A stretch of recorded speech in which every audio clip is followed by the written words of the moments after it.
how to end abortion has been a topic of discussion now for over 50 years within this current pro-life movement. And I've even seen books written, something like, 30 ways to end abortion now, that kind of thing. And of course, I myself have given the last 35 years of my life to the challenge of ending abortion. Most of my strategies have been through the church, the people of God, being mobilized and trained in crisis pregnancy intervention. So our strategy is to end abortion one mother at a time while we work at a larger level to change the culture. And now even around the world, since we're working in 30 different countries around the world. But it's a great question for us to continue to wrestle with. And our approach I find to be most satisfying because it does, in effect, end abortion immediately, one woman at a time. Here's our team in Cuba visiting a pregnancy center as this idea of how do we end it one at a time expands to the neediest places in the world. And this is a beautiful center that's just being set up now in Cuba. And here's a picture I just got in my email just 2 days ago. It's a picture of a whole group of mothers and the pregnancy help leaders that work with them.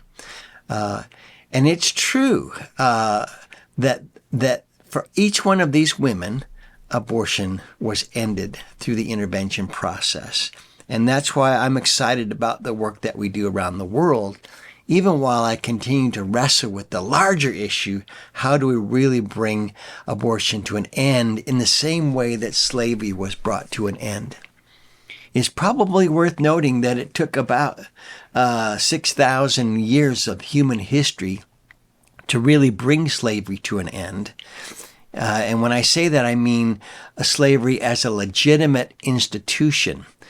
Slavery still exists today. We still can talk about people being trafficked and made slaves, but it's all underground. It's delegitimized. No one is advocating in an open way for slavery. It's been broken as a legitimate practice. And now we're trying to do the same thing with abortion. We're trying to help every generation become stronger and stronger in turning abortion, like slavery, into a matter of history. Why is it so difficult? I think it's difficult because it's rooted in the fallenness of mankind itself.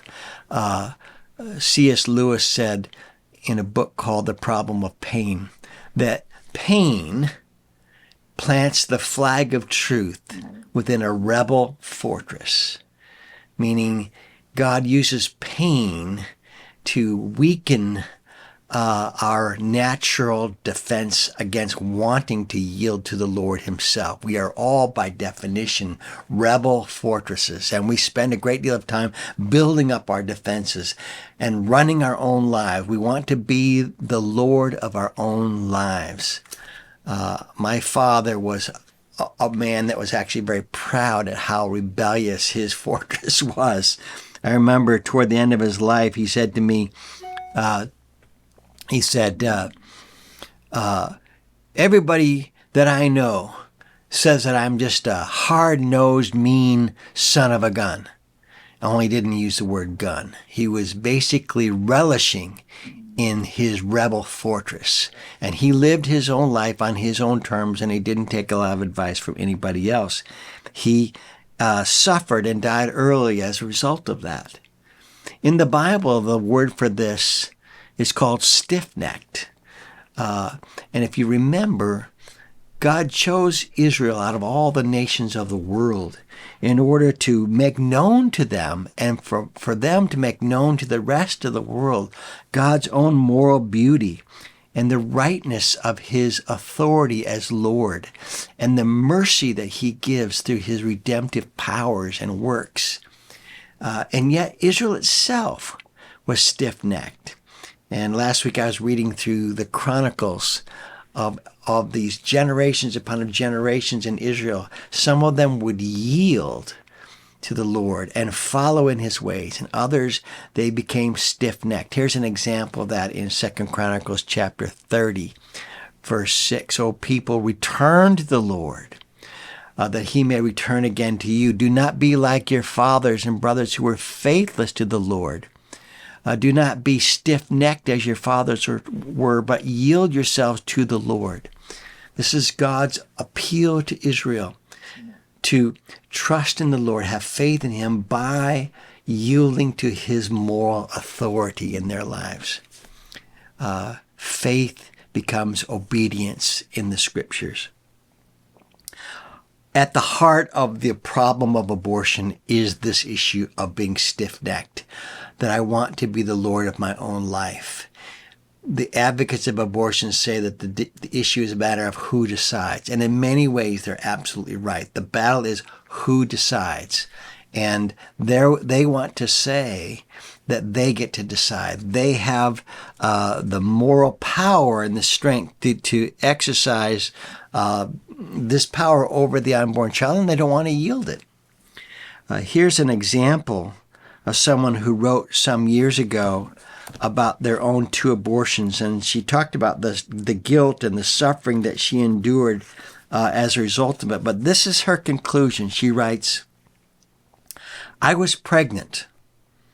I carried 2 unborn children, and I chose, for completely selfish reasons, to deny them life so that I could better my own.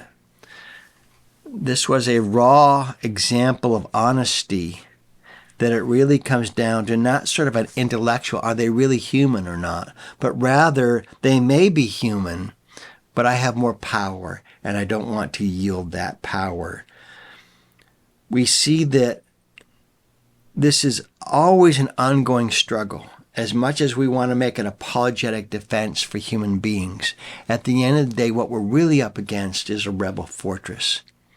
Nonetheless, this is our challenge. The way we're going to end abortion is speaking the truth in love and defending the humanity of that unborn child and calling for equal rights. If the unborn is human, then they deserve human rights and protections just like every other human. So you can either believe in equal rights or you can believe in abortion, but you can't believe in both at the same time. Now that's an intellectual argument, but it has some sharp points to it, and it does cut into the consciences of people. Here's an example. This woman by the name of Mary Elizabeth Williams writes for a very strong, extremely liberal website called Salon, great defenders of legal abortion. She writes, here's the complicated reality in which we all live. All life is not equal. That's a difficult thing for liberals like me to talk about. A fetus can be a human life without having the same rights as the woman in whose body it resides. She's the boss. See, there's the problem once again. She's the boss. It's about power. So here you can tell that she's uncomfortable because she loves the idea of equal rights. But when it comes to abortion, it's not about equal rights. It's about power and authority. And I get to be the boss of my own life. So I think our challenge will always be to speak the truth in love, to advocate for women and their well-being and the unborn child, to continue to declare truth using love, intervention services, but recognize at the same time that what we're up against is nothing less than the conversion of the heart and the yielding of the heart to the moral beauty of our Lord Jesus. It's going to take perseverance, endurance, sacrifice, hardships, but along the way, we're going to win one mother and save one baby at a time until God moves at a grander scale. And that's our challenge and that's our opportunity.